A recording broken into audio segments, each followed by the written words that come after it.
Hey everyone, this is Josh from Life on Side B, and thanks for joining us again for another week. Today, Grant is going to be interviewing Ashley on coming out.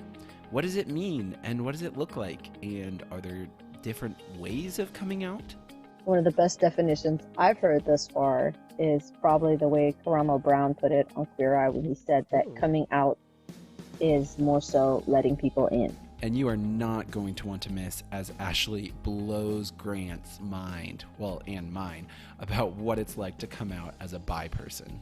Oh, wow. Bi people got it rough. All this and more is coming up on the episode, so let's go ahead in.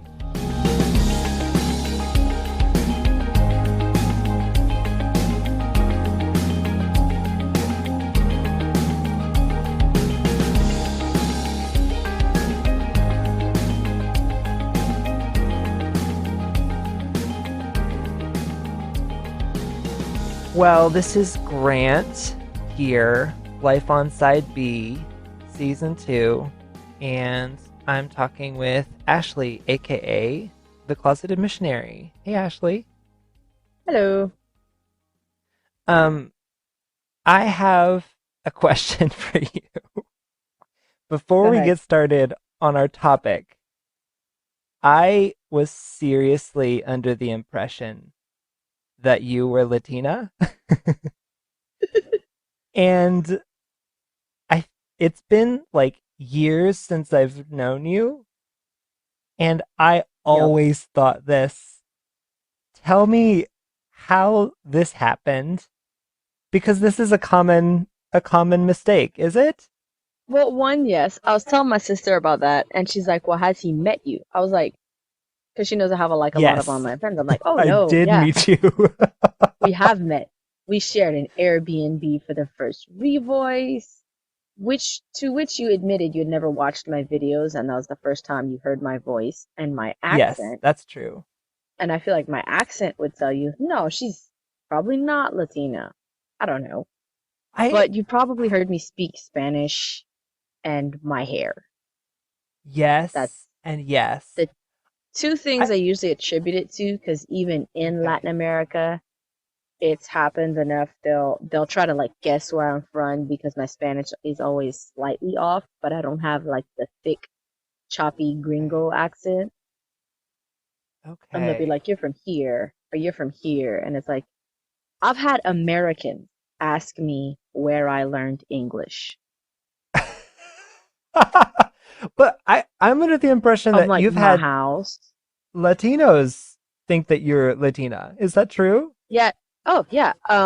When I was at our base at one point, one of our like our pastor, she's like, because the only like non-Latino we have in the room is the guy from Latvia. And I'm like Hmm. sitting in the back and I start waving. I'm like, what am I, chopped liver? And she's like, well, Ashley, you know we forget. I'm like, but my name. Half Yeah, of I y'all don't think even say my name.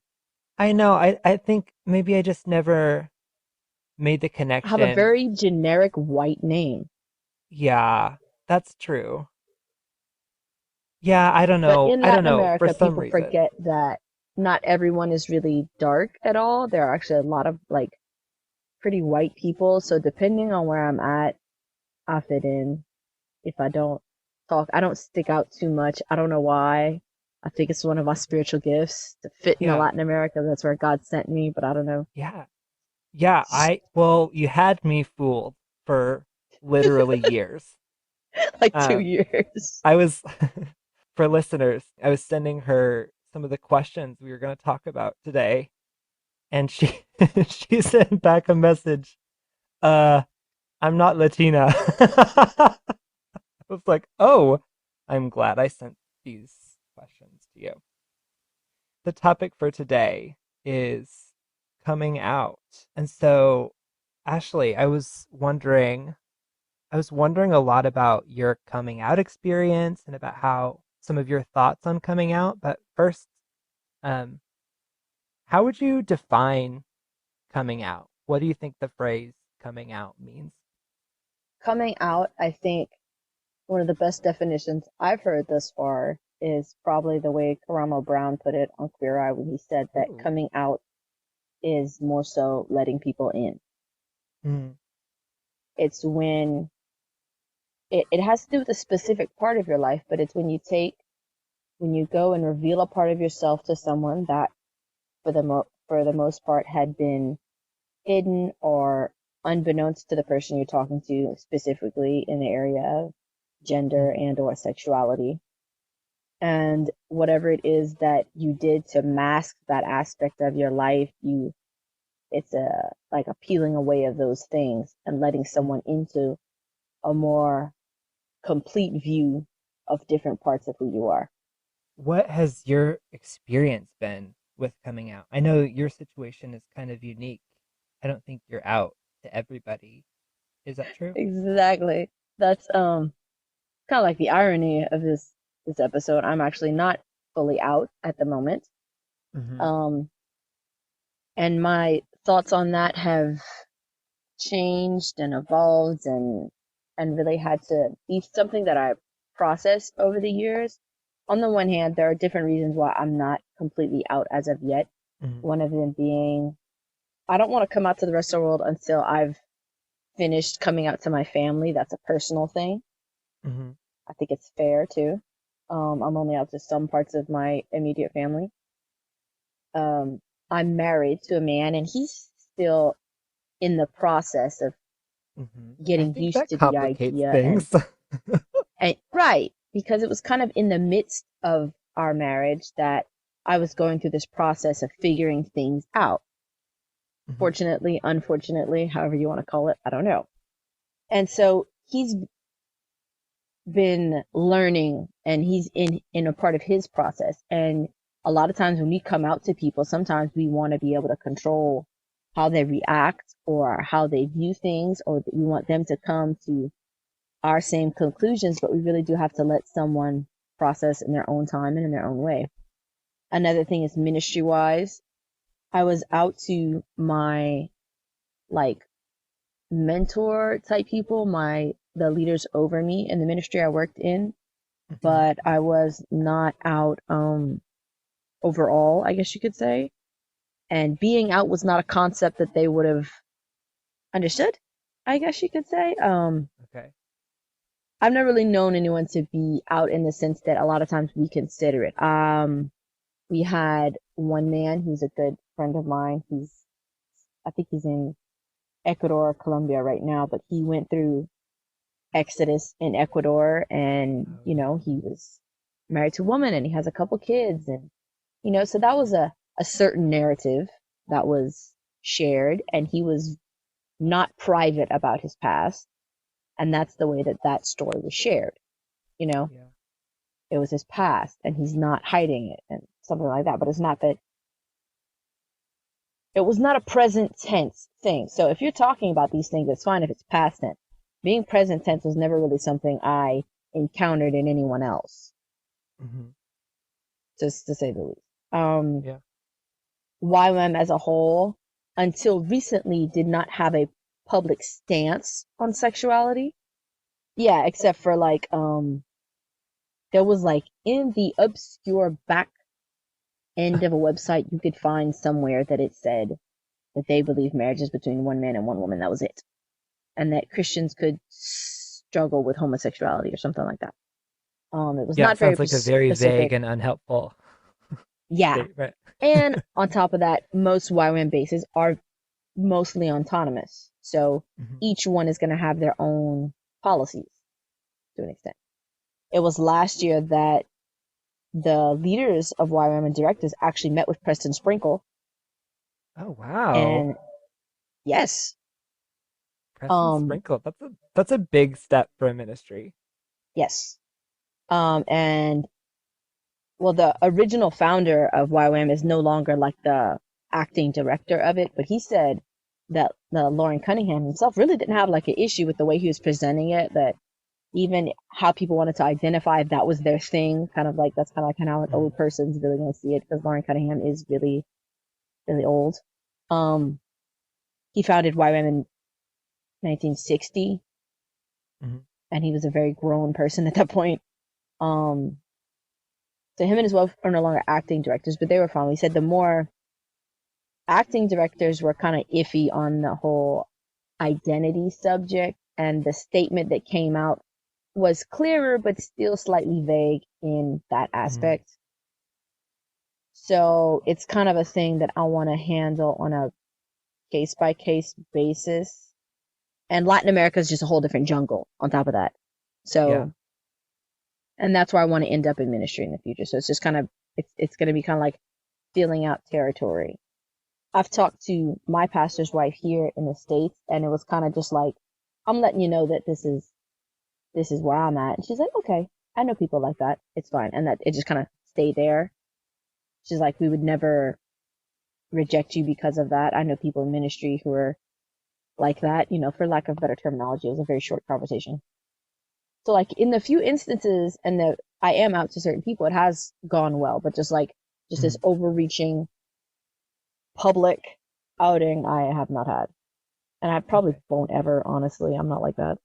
Yeah, I feel like there's a kind of practical benefit to you being semi-closeted, having a Yeah. bit more control over who gets to If hear your story and who doesn't. Is Yeah, and it's that to an true? extent I won't deny it. If you ask me, if you come up to me and ask me directly, I'm not gonna lie.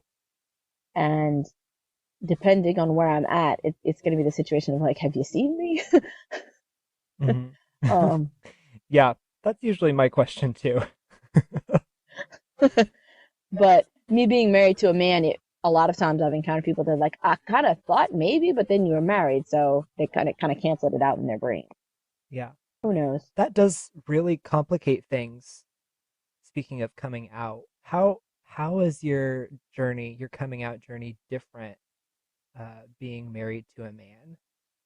That's that's something I can't really process very well. I'd love to hear more about that.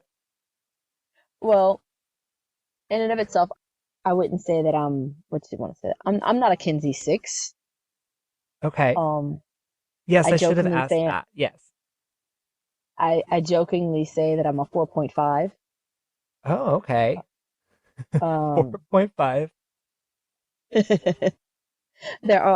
I feel like there's a lot of complexity in that, but a lot of times, um, I'll say it's like, yeah, it's like technically I am bisexual. I am somewhat attracted to men. I am Okay. usually more attracted to women, Mhm. but, and I've said this to him, I was like, if it was gonna work with a guy, it was gonna be you. You know, my How husband's, how did he take that?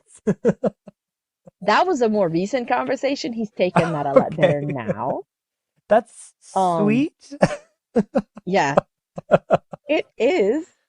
I It think is it sweet. is. I Absolutely. am also very blunt, and my romantic gesture in the heterosexual realm just goes over my head, and I miss it most of the time. Okay.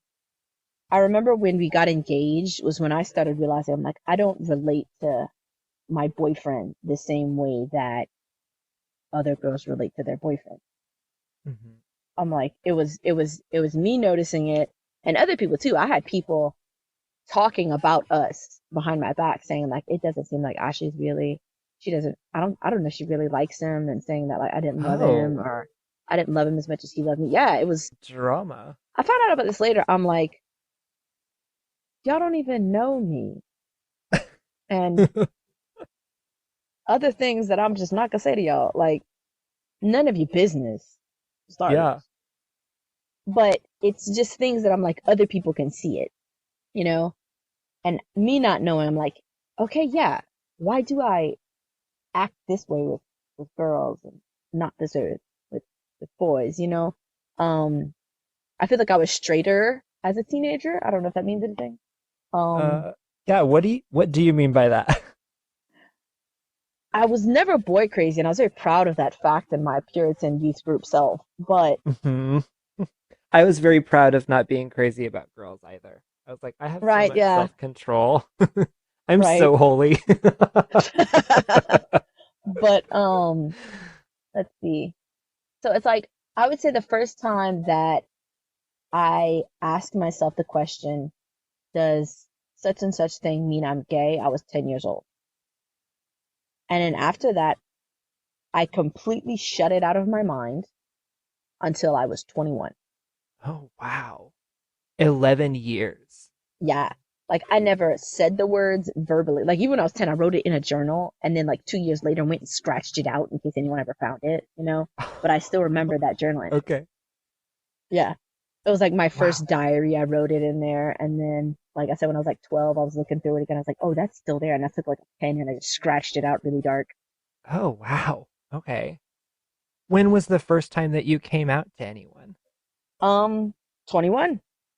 So 11 years you spent knowing To an before. extent, yeah, it's kind of like this knowing in the back of your mind, but you don't acknowledge it or recognize it or accept it or anything.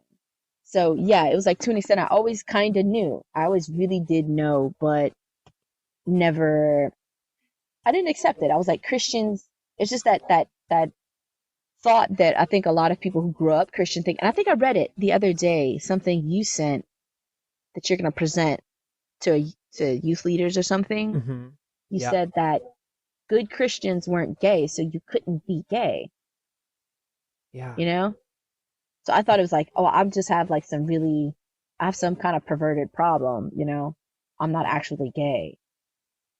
I don't know what kind of weird thought process that is, but that's what it was. And then I remember I was, we went to this school doing evangelism and a ministry project. I was leading a team. Um, and we went to this all girls school and we did a play and it's like, one of those really basic, like, street dramas with no words and some music. I love doing them, honestly. Okay. They're really fun. Yep. But it's always a very basic storyline. You're like, you rejected God and then you got a boyfriend and then the boyfriend rejected you and then you got a girlfriend and the girlfriend rejected you and then you partied and didn't work out and then you went back to Jesus. Hmm. And this is an all girls school. So there's going to be a couple somewhere, even in Chile. So Yep. a girl who at that time was a former student of mine was talking about how these types of relationships can be attractive and saying, without directly saying that she was the same way, because she wasn't publicly out, she said things in a way that anybody who related would understand. And I understood. Mm. And that was very conflicting for me. And so she like gave a testimony and, gave an altar call. And there was this one girl who was crying in the crowd and her girlfriend wanted to kill us because we made her girlfriend cry. Mm. And I mean, we didn't do anything to her directly, but she was really feeling conflicted and distraught. And so afterwards, one of my students comes, she goes, we should go talk to her. She's crying. And I was like, well, if you feel like God told you to go talk to her, you go talk to her because I have nothing to do with this. Like, I'm like, Hmm. there's nothing to do with me. But this is one of my students. I'm supposed to be taking care of you and I'm just sending you out to the wolves. And so, yeah, so after that, my student goes with my other former student. They go in the bathroom and she's crying now. And I'm like picking up all our stuff and unhooking our equipment. And I'm like, and God just subtly tells me, he's like, how many times are you going to send someone else to do what I told you to do? Ooh.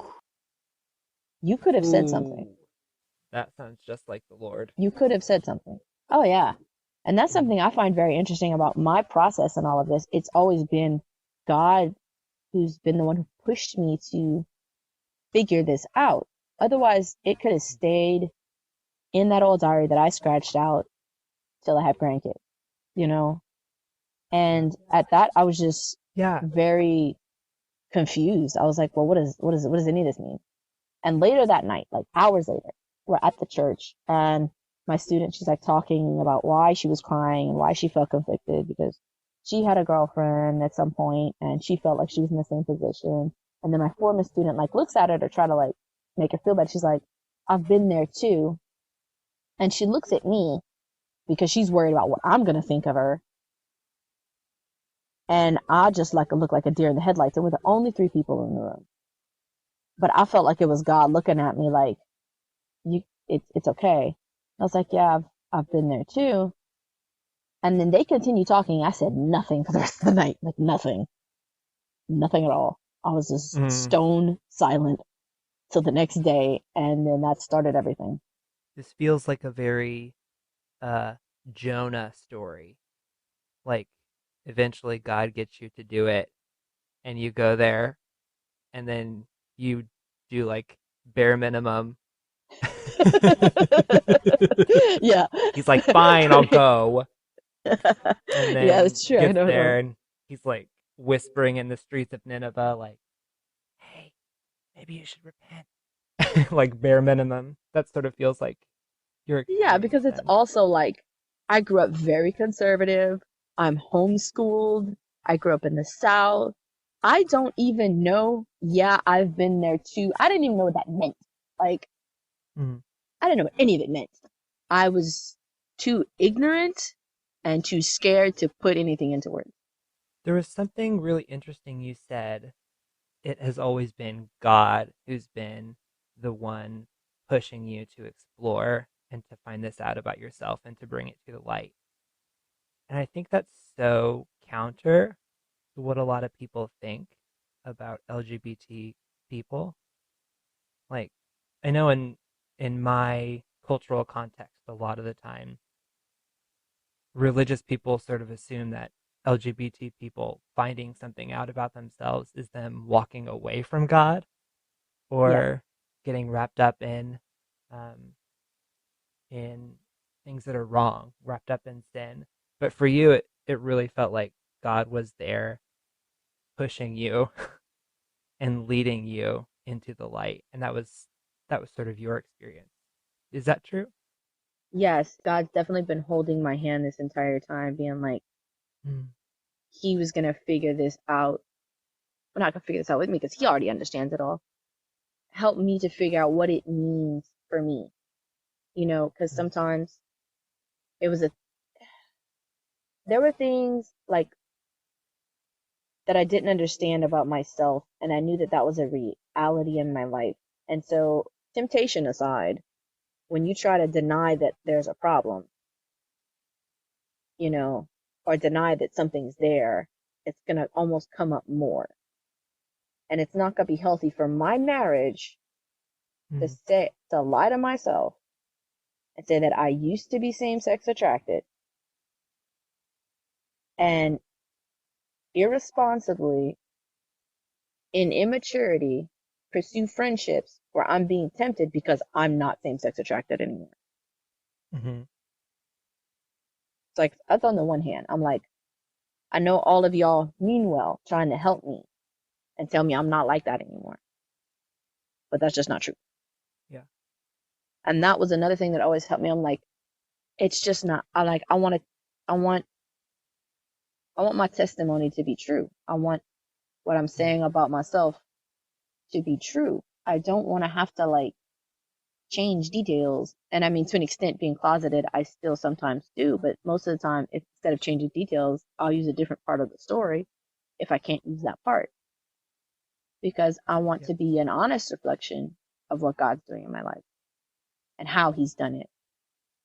And I would say, like I said, ironically enough, like two things in my life that have brought me closest to God and to understand His role in my life and understand His character was the years I spent in depression as a teenager, battling depression, brought me very close to God. And figuring out my sexuality has brought me closer to God than I have ever been. For you, you mentioned battling depression when you were a teenager.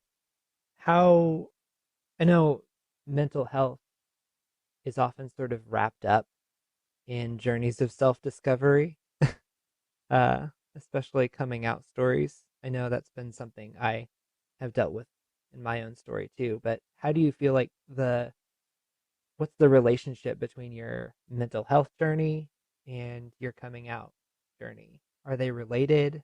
Did they impact each other?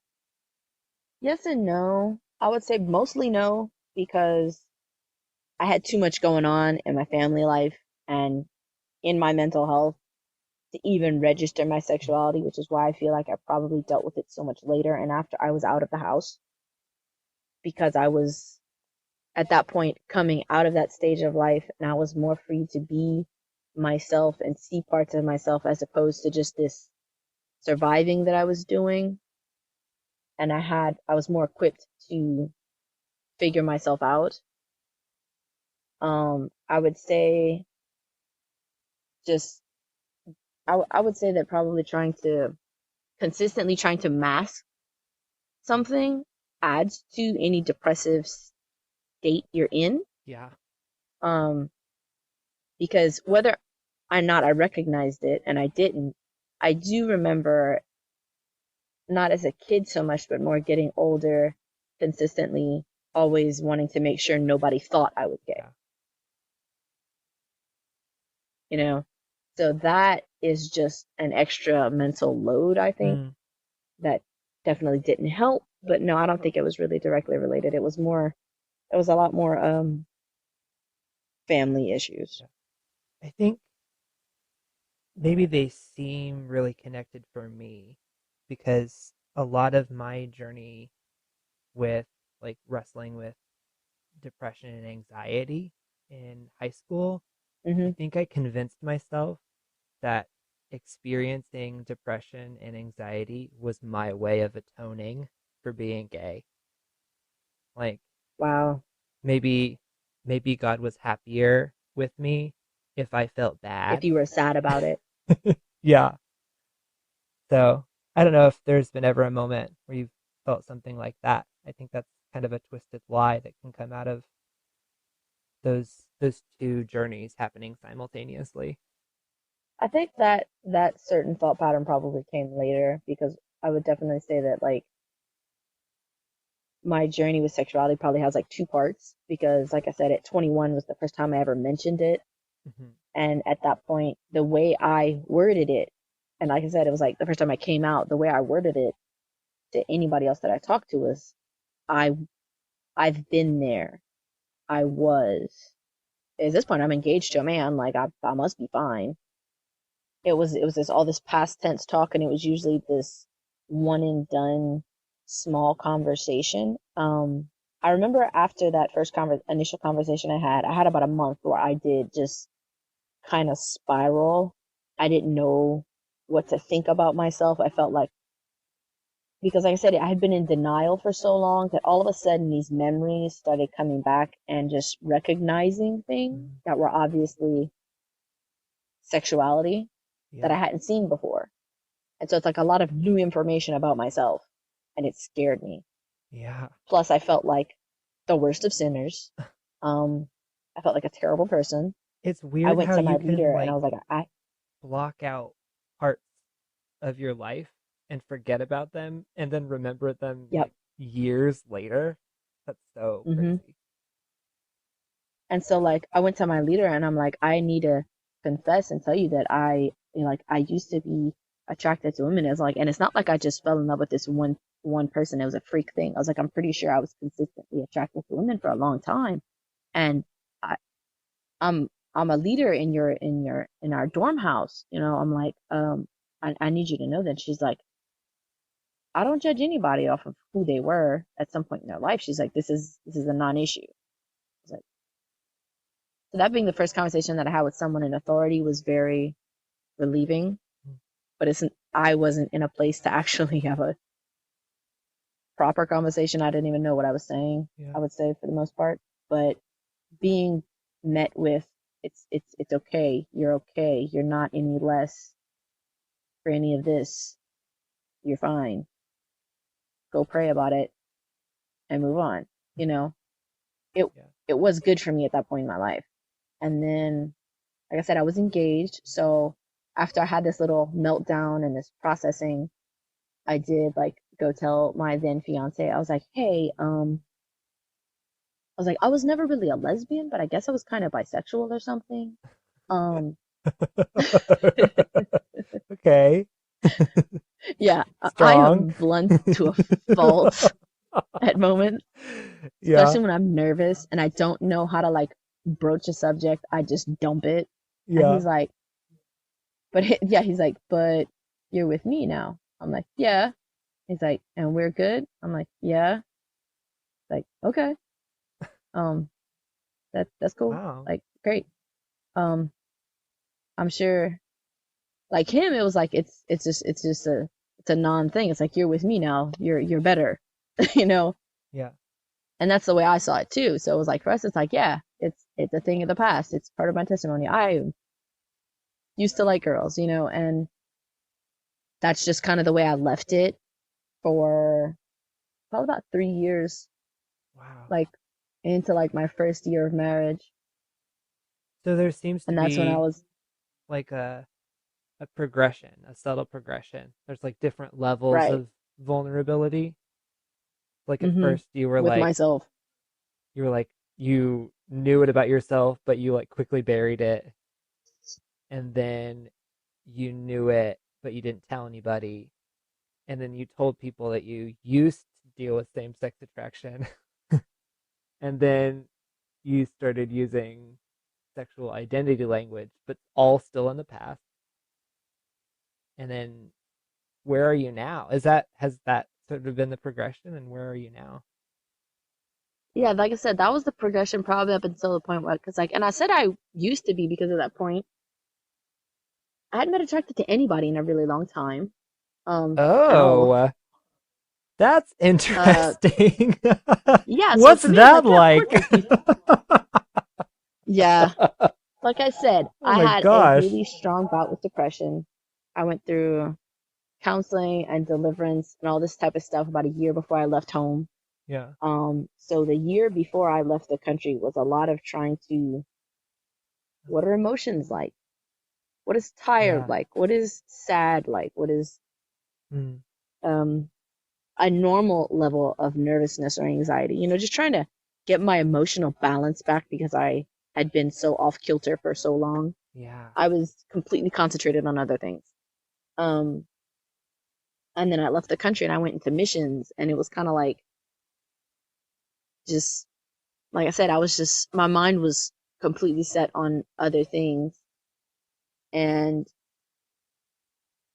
but as you get more into normalcy and your emotions are running normally and your hormones are running normally, it's like, wait a second. And even when if I would find like a girl, like some random girl cute, I'd be like, it's the enemy reminding me of my past. Oh I'm not kidding. no. Oh It's yeah. the enemy. You thought the devil was Eh, whispering about cute girls to you? I guess I Oh, like I laugh about it now, but it was a very sweet baby interesting Ashley. place to be at the moment. Huh? Sweet baby Ashley. Oh no. Oh yeah. I was 21. Like I said, I was homeschooled. This Oh. explains a lot. Um, Shout out to all the homeschool so like listeners. Love you. We see oh you. yeah, and We there's a love lot of you. us. There's a lot of us. There are there are a lot of us. Not us. Me and I Bridget I'm not a Eileen were us. talking on Twitter. We graduated from the same school a year apart from each other. If I hadn't been late, a year late in school, we would have graduated in the same class. Dang. Yeah. So side B homeschoolers, there's a good group of us. There I'll say is. that much. I know so many. I Hmm. For anyone listening, I was not homeschooled, but I was a teacher's kid, and I feel like those are similar experiences, not totally the same. I did go to public Yeah. school, but yes. But Um, like I said, it's like once so like from 21 to 24, it was just kind of like this non thing. And then I when like a couple months after we got married, me and my husband both went to take our biblical study school with YWAM. And that is a very intense 9 month course oh with wow. the Bible and the Holy Spirit, and stuff moves, and you will go through more counseling than you thought you were going to go through studying the Oh, Bible. sounds And intense. just, it is intense. It's beautiful. It's gut wrenching. It's all the things. But in the first year of marriage, it may not be the best idea. Oh, Um, I could sense that. Yes. mhm.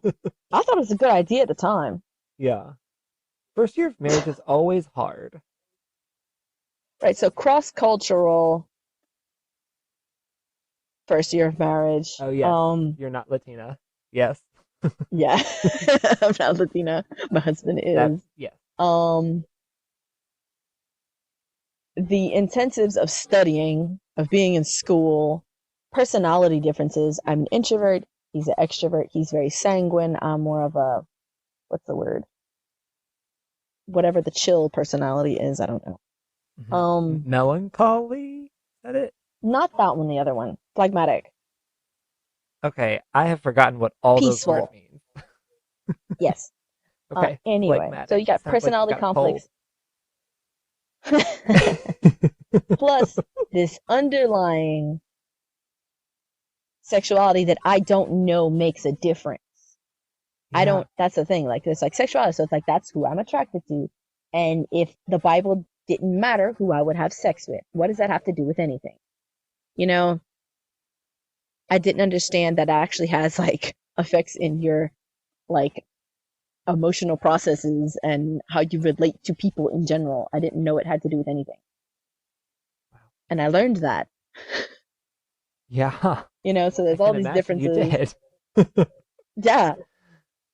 It's like, this is not functioning in the heterosexual way that I thought it would function. Um, I'm not as straight as I thought I was, type of thing. Same Yeah. girl. Same. Oh gosh. It's hard out here for a six. Just kidding. It's hard out here. It's hard out here for everybody, but Yeah. the six struggles. So I Anyway. remember, like I said, like we had been married about a year, and at that point, there was, to my chagrin and almost to my embarrassment and shame, there was this gorgeous, gorgeous woman Hmm. who lived at the base. And at that point, I was like, God, I feel like this is not a past tense thing, and I may have been wrong. Hmm. I'm like, I don't know what to do with this information. Yeah. Um, and I don't think anyone else here does either. Like, I wish things were different. I wish I was straight, but that's apparently not the reality of the situation. Hmm. I've always said what is ideal many times is not reality, and many times reality is not ideal. Hmm. And I remember I went to my leader. I'm like, that this is was my past issue, but I'm like, honestly, I need to deal with that. And I don't know, just the way that the only thing they knew about it was, like I said, this ex-gay narrative. So it was just complicated. Yeah. But God, I remember going to God with this. I went like with my journal and my pens and all my stuff. And I drew like this Roman helmet and was writing out the scripture that says perfect love casts all fear. And that scripture actually is referring to perfect love casts out fear that God is going to come punish you. Hmm. Wow. Because we talk about fear of God, but it's talking about perfect love makes it to where you're not scared of God. Yeah. And he's like, perfect love casts out all fear.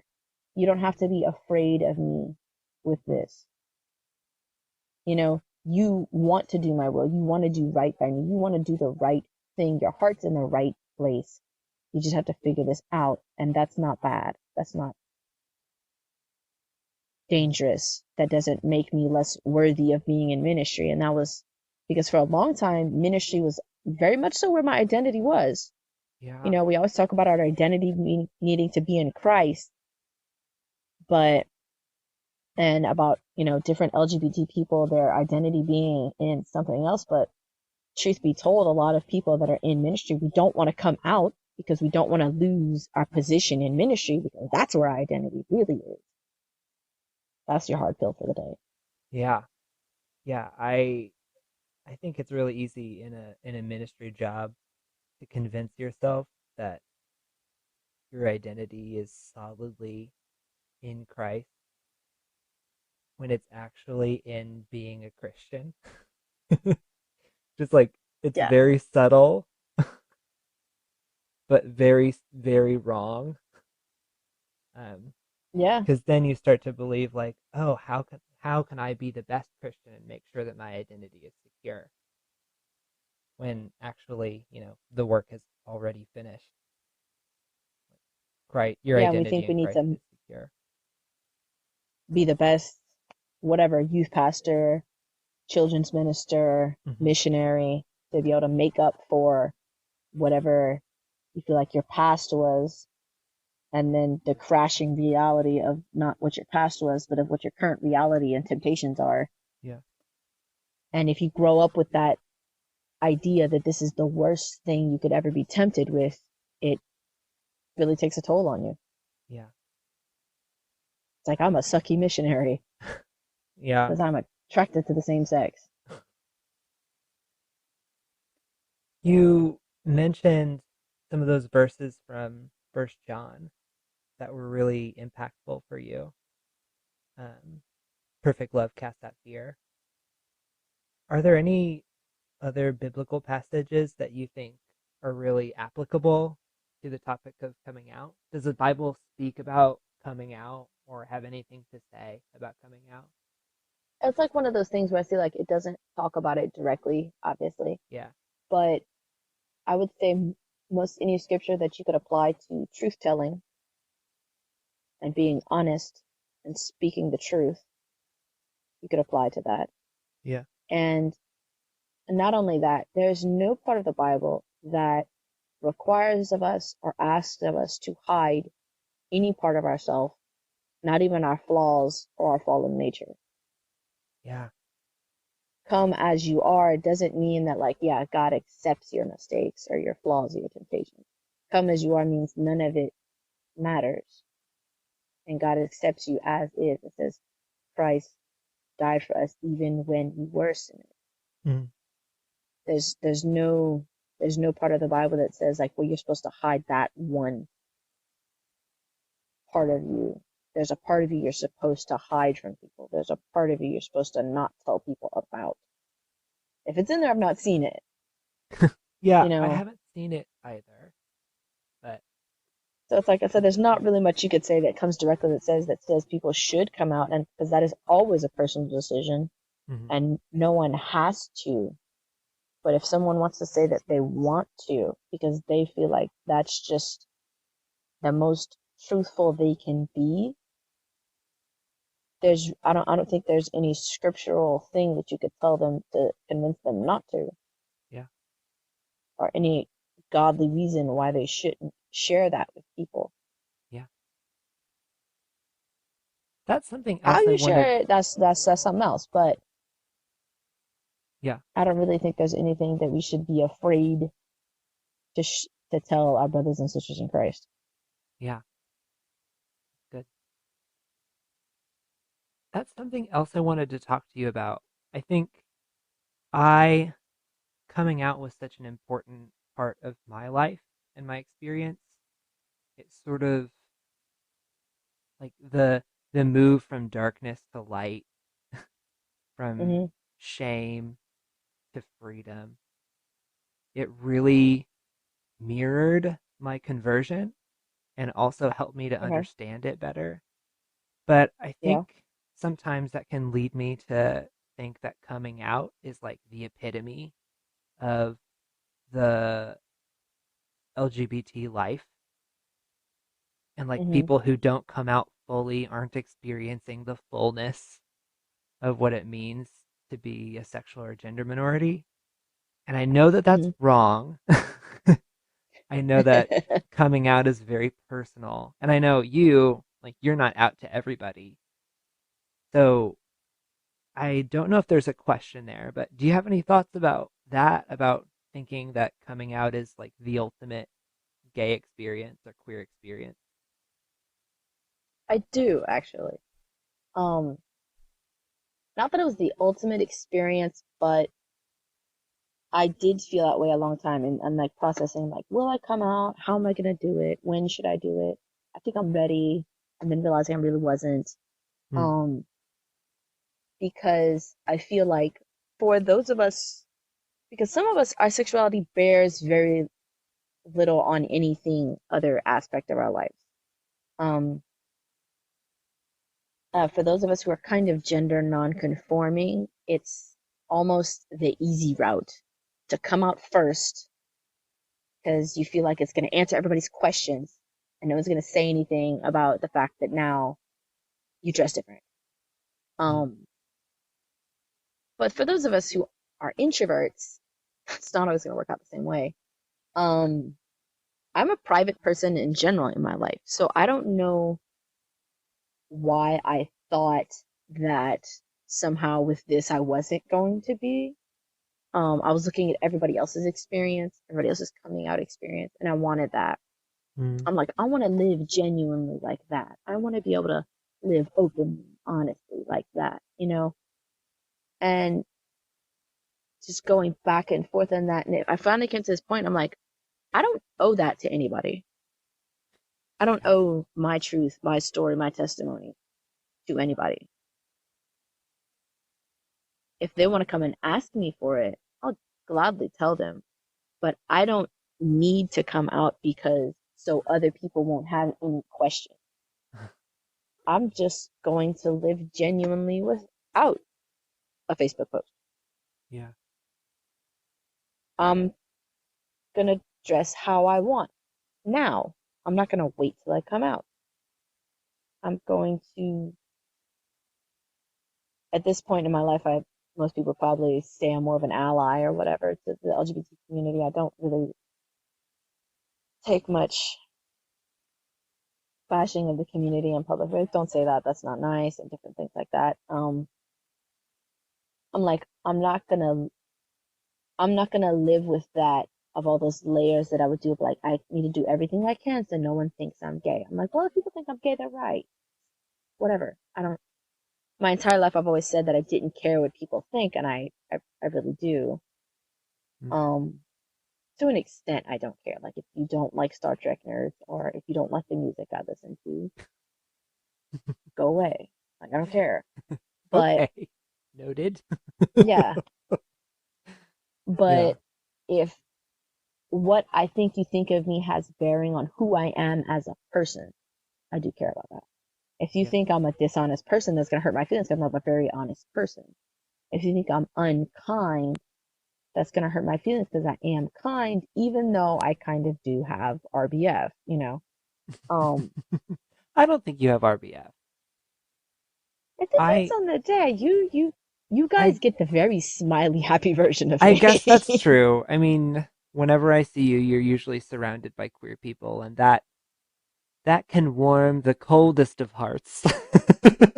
It And the coldest really of can, faces. honestly. Yeah.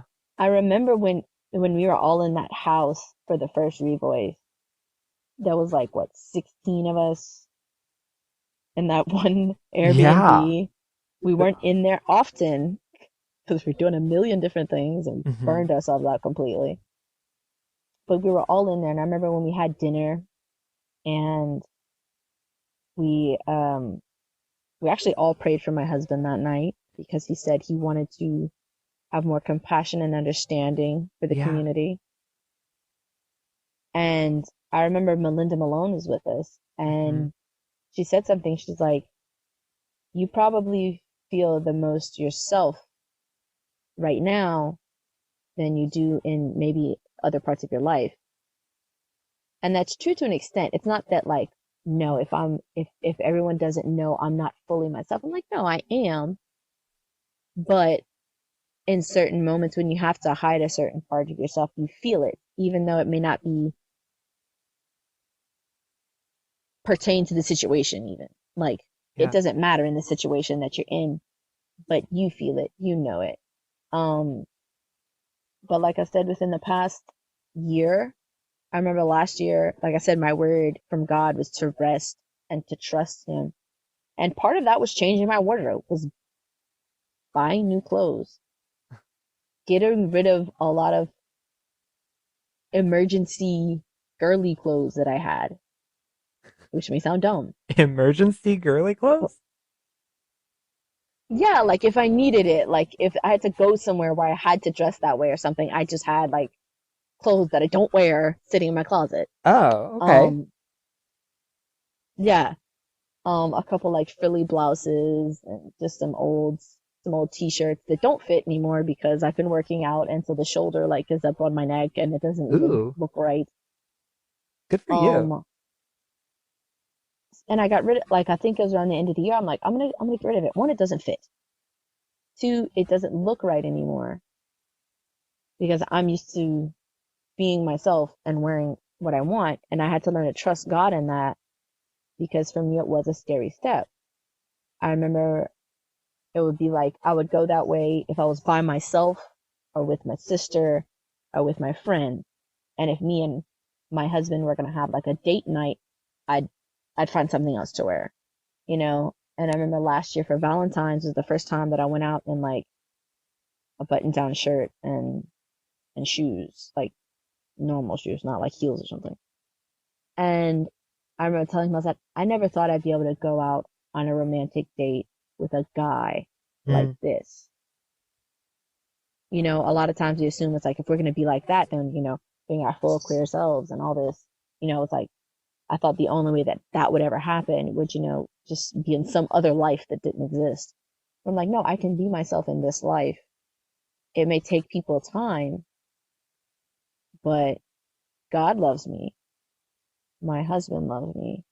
yeah. My family loves me. Whether they understand it or not, and my mom says behind my back that I need to stop shopping in the men's section, she still loves me, Yeah. and my friends have never had an issue with it. No one is looking me as much as I thought they would be. No one cares. Someone said one time that if you only knew how little people actually think of you, you wouldn't care so much what they think of you. Say that again. I need to let it sink in. That if you only knew how little, like, as in how not often they think about you wouldn't care as much what they think about you. Mm. It's like you're worried sometimes, like, I wonder if they're thinking this or that, the other thing. It's kind of like the meme where they have the girl, she's like, I bet he's thinking about other girls, and the guy's rolled over, like, thinking about Star Wars or Yeah. something. Yeah. That is society. It's like, I wonder if they think I'm this or that. And the person's like, what's for lunch? Yeah. Like, they're not thinking about you at all. That's true. That's a good word. I think I need to So for me, reflect like I on that. said, coming out is a milestone for the LGBT community, but it looks different for every person. And you don't have to wait till you're fully out to every last person to live genuinely. You can do that. Mm. You can be out without coming out to an extent, Yeah. is the way I put it. So good. I think what you're saying too, it really challenges an assumption that I have, which I think is wrong. And the assumption is that I can fully express who I am. I can express everything about who I am if you just if I just speak. But I don't think that's true. I think that it's so difficult to know ourselves. Like we don't even know ourselves well enough. Even at the end of a life where we've spent our whole life learning, we still don't know ourselves as well as God does. Exactly. And it really challenges that because I think I latch on to that. I'm like, if people just listened to me express myself, then I would feel fulfilled. And it's not listen to you express yourself. Where that comes from is like if people would listen to me explain myself. And I think that also comes from growing up Christian. It's this Yeah, thing comes from different family dynamics of always wanting to be able to explain why we're doing what we're doing. And yeah, it comes from that need of wanting to be understood. So it's not that we just want to be ourselves. We want everyone to understand who we are, and we want to be the ones to explain it to them so they have no wrong assumption. And it's like yeah, you have to learn to live and let people think what they want. yeah. And that's hard. That's Oh really man, hard. that's really challenging. Oh gosh. Okay. Well, I'm gonna have to reflect on that. I'll put that in my journal. think about that for several months. Um, do you think you experienced a second adolescence? Yes.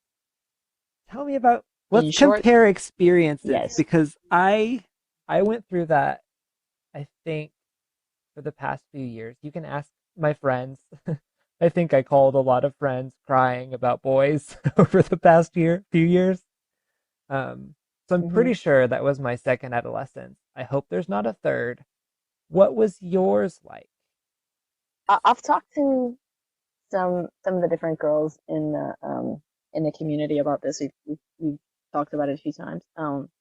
'Cause if you look at regular adolescence to an extent,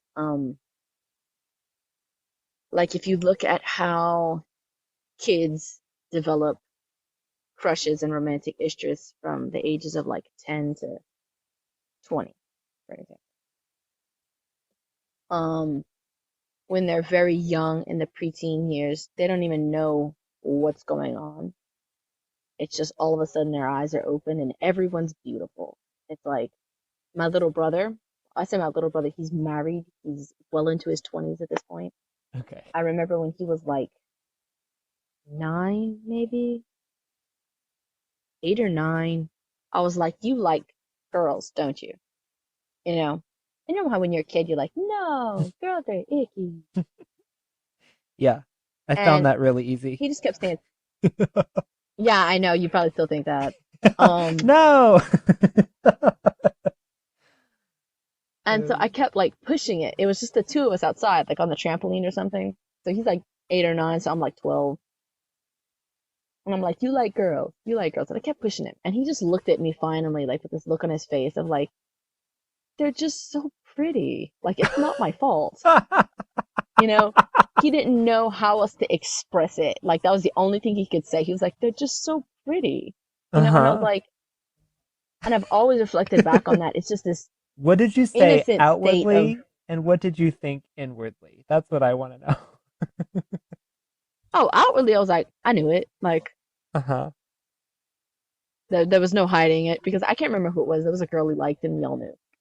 Um, but he still stood that girls had cooties. Mhm. Um, Inwardly, I thought it was the sweetest thing I'd ever heard. Oh, it Like, I is just thought it was sweet. adorable. It's just a kid, just I don't know, becoming a person. It's part of life, and I feel like that's how it is. And then later on, it's like your hormones grow with you and all that. So it'll go from they're pretty to other things, and but then you start developing like emotional attractions for people, and you'll begin to desire a relationship, be it because your peers have them and you want to play catch up, or there's actually a person you like, or different things like that. And it goes in different immature to mature stages of ways you deal with that attraction, I think. Um, and I think that in what we call the second adolescence is that when all of our peers were going through their heterosexual development, in our frightened deer in the headlights state of mind, we just halted because we're Yeah. just like, that's not supposed to happen. Yeah. So since it's not supposed to happen, it's just not. We're not going to let it happen, Yeah. except for the parts we can't really control, and that Mhm. becomes weird, to say the very least. Yeah. I think how I often describe second adolescence is like at, I don't know, 13 or so, whenever you discover that you're hmm attracted to the same sex, time just sort of stops because you're like overwhelmed. And you're like, I can't deal with this right now.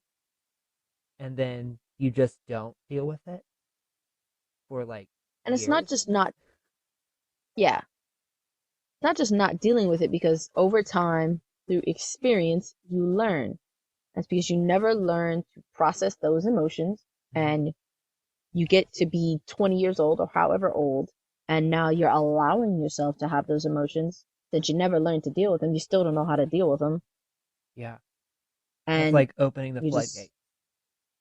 Just like yeah, it's all like the panic emotions, all over again. wham, hit you all at once.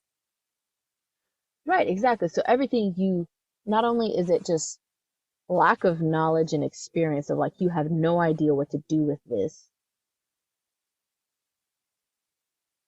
plus everything you had held in for all that time, now being able to come out, it kind of all just gushes out all at once and goes everywhere. Like even I've talked to a few people that are on different um points in the scale, I guess, of bisexuality. And when they first come out, they're like, I just feel very, very gay. And I remember that one time I liked that guy. And so I know that I am definitely bisexual. I'm like, I think about the guy like that I actually really liked in high school, not the one I pretended to like to feel normal. Uh-huh. Um, so I did that too. Yeah. Um, when they first come out, they just feel super, super, super gay. And I'm like, it happens. Give it a good little while, and then it's gonna level back out if you actually are bisexual. If you're not, it's not gonna. Wow. I But didn't even think about that. right, because your heterosexual side, if you want to call it that, developed normally with everybody else's. Oh, wow. Bi people got it rough. Because the crushes you had on the opposite sex were encouraged by your peers. You had something, you had a sounding board to go off with them with. You had someone to share your experience with and people who encouraged it.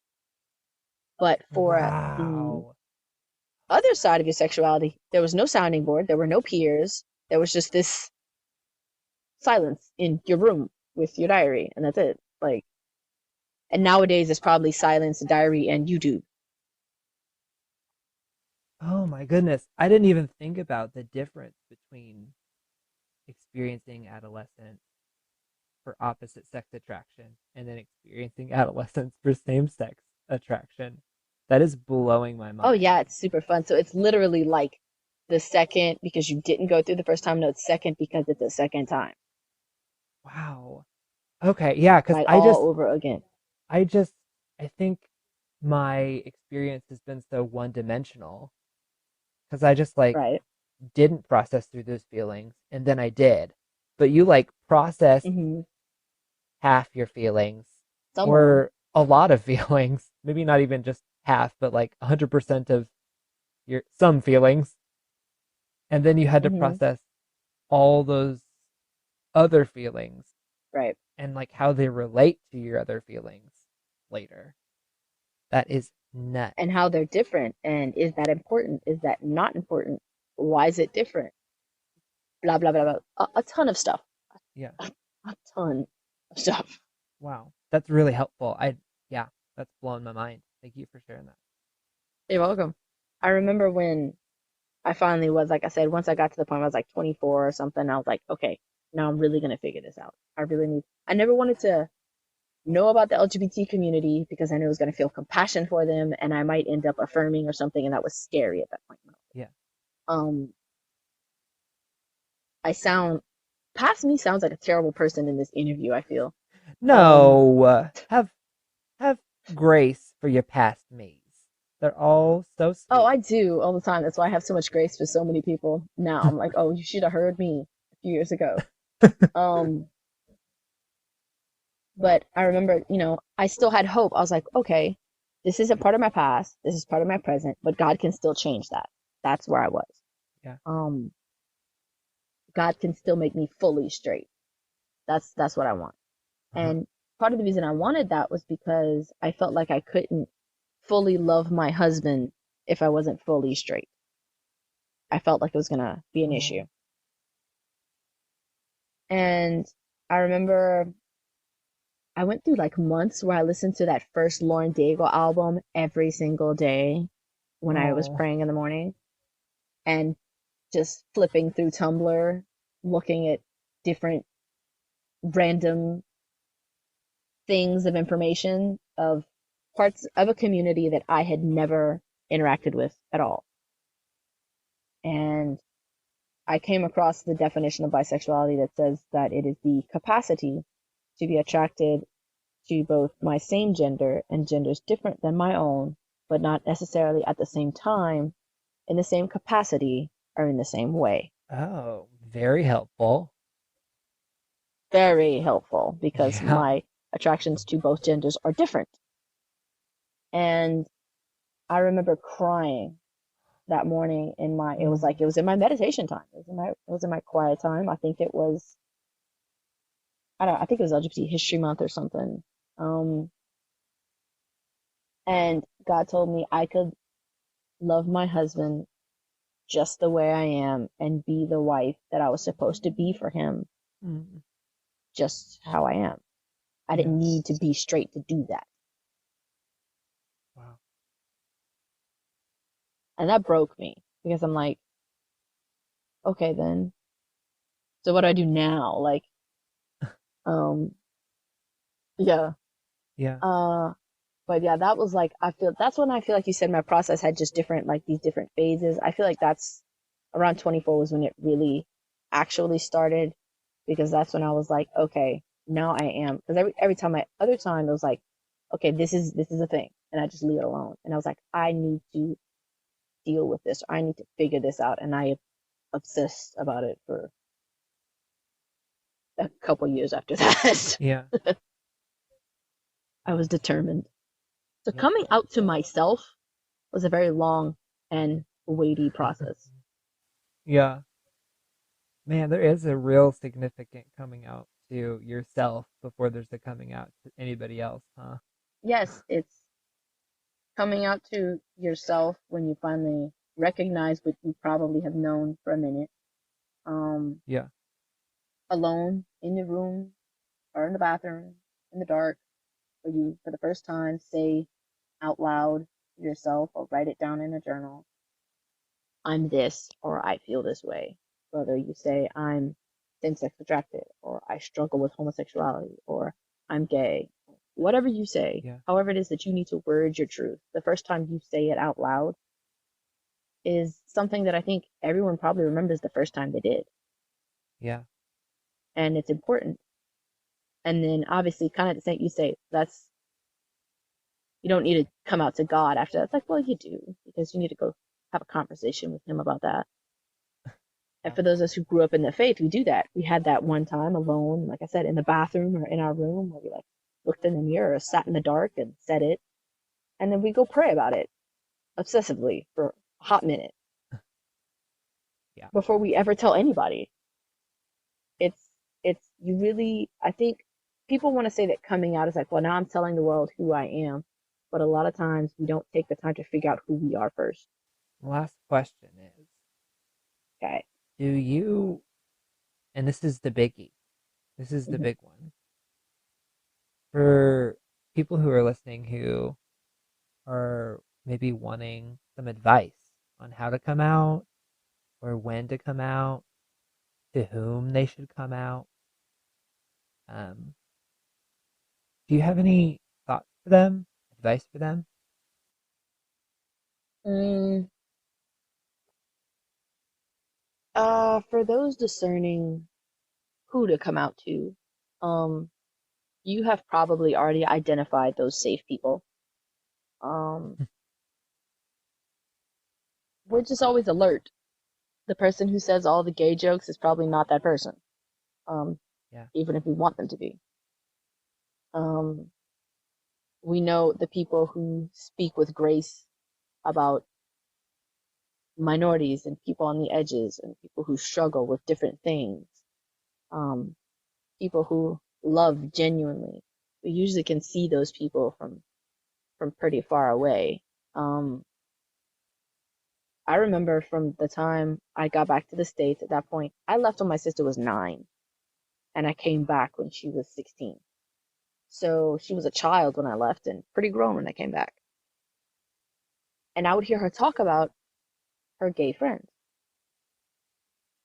and how she talked about them and how much she loved them and the different hardships they had in our Yeah. church youth group and how she felt bad about the things that happened and how she feels about things she sees on TV and just different things. And like I could tell, even though she was a very young person and 10 years younger than me, she was a safe person. Um, and when she was Yeah. 18, I guess, 19, I think it was last year. Yeah, it was last year. Maybe. I don't know. It was whenever Lauren Daigle was on the Ellen show and they had an issue about that. We were talking about it. And she Yeah. says, she goes, well, I know that there are people who that's their struggle or whatever you want to call it, but they obey God and they do what the Bible says. And I think those are some of the strongest people that exist. And this is on her own. She says this on her own. And we were at work, like cleaning menus or something. And I looked at him like, I'm not straight.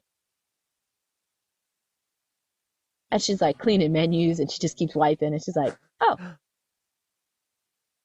okay. And we obviously had a conversation about it afterwards, Oh, you so know. But sweet. I knew she was a safe person that would understand. And she totally does. And I love her. I have one person in my family that I can make my dumb jokes to and say things that I can't say to other people, you know, and she fully supports me in my fashion choices Yeah. and all that. I still have to wear a dress as a bridesmaid though, but I told her I'd do that because I love her. Oh, and that is true love. I will wear a bridesmaid dress for you. Bridesmaid dress for you. Bridesmaids, I was thinking of the movie. Yeah. That's And if you're discerning when to come out, good. Cool. I would say in that discern your motivations. If you think by coming out, then you can just throw into any conversation, well, I'm gay, what do you say now? Don't do it. 'Cause that's not gonna help. Yeah. They're gonna throw something back at you that you weren't expecting and make you feel terrible. Don't do it so you can think that you can put yourself out there for the trolls to feed on. Don't do that. Um, if you think it's gonna make everything easier, I would say don't do that either. If you want to come out, take some time to pray about it. Talk to those closest to you, people who you've talked to this about already. Make sure that you have a support system to do it, that you have a circle that's going to be there to help you through it because it may go perfectly well, better than you ever imagined, and it may not. So you need support in that time for those moments that it doesn't. But I would say search your motivations. If you want to do it Mhm. because you are trying to be genuine and honest and you're tired of that, there's different reasons. It's different for everybody. But I would say like don't think that it's going to be some kind of magic solution to anything. That's I guess that's what I'm trying to say. If you think it's the magic fix for Yeah. some situation in your life, it's probably not. Thanks so much for talking with me, Ashley. It was a Oh, pleasure. It was a definitely. hoot. Yeah, we'll get to hang out sometime soon too. Like we're friends in real life, everyone. Aren't you jealous? I get to hang out with her. Yeah, every time Grant has a talk, I call dibs on all his notes, like as soon as It's true. possible. It's true. Um, yeah, thanks for talking with me, sharing your wisdom. Yeah. I still have two of your talks in a notebook somewhere. Boop, bloop, bloop. Thanks everyone for listening, and stay tuned in 2 weeks when Mary is going to be interviewing Dr. Julia Sadusky on mental health and loneliness. Life on Side B is produced by yours truly, and our theme song is Driven to Success by Scott Holmes. Also, if you love this podcast, support us by becoming a patron by going to patreon.com/lifeonsideb.